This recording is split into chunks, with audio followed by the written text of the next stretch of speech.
huomiota siellä kotonakin.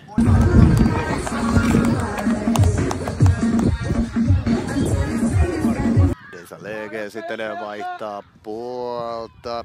Kivasti Kosnave ottaa pallon haltuun. Lippu on kuitenkin pystyssä.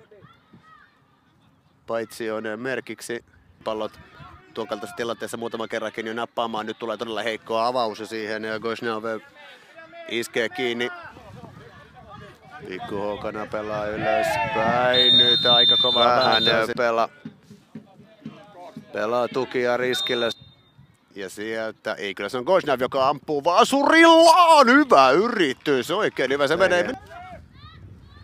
Sitten ne pelataan Kosnaville, joka kaadetaan ja tätä ei voi Karo Räsänen nyt oikea osa edes uskoa todeksi ja sieltä nousee myös tämän ottelun ensimmäinen lappu.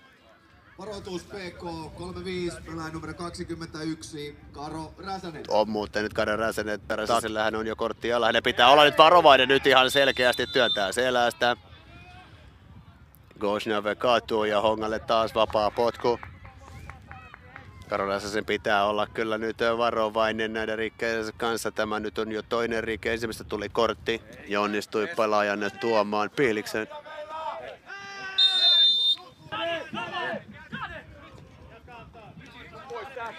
Kosnav on ollut muuten todella pirteä tänään. Ehkä siihen olisi joku Hongan pelaaja. Adam. Rantanen, mutta Kosnav hienosti onnistuu pallon. Simonov. Brake. Palloa laitaan. Ja Kosnav jatkaa hyviä otteitaan. Mutta oliko paitsiossa? Lippu ei noussut, että maali hyväksytään. Ja nyt sitten ne lähtee puolestaan Kosnav hyökkäämään. Esport Honka Oyn alla, niin sen reservijoukkueen velat itselleen saman sarjapaikan mukana. Mutta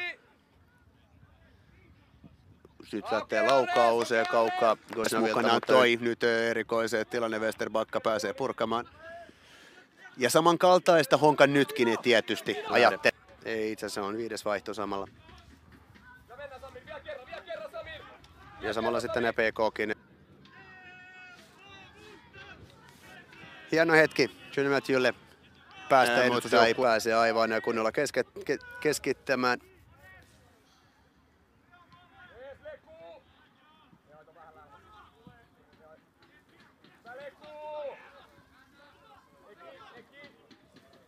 Silailta heikko ratkaisu. Veli Äijälä. Kosnav lähtee nyt keskialueella haastamaan ihan tosissaan.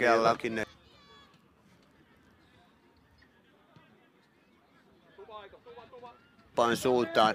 Tästä tietysti saa sitten voimaa. Tästä voitosta vaikka kysymysmerkkejä. Ottelu tietysti herätti huolta.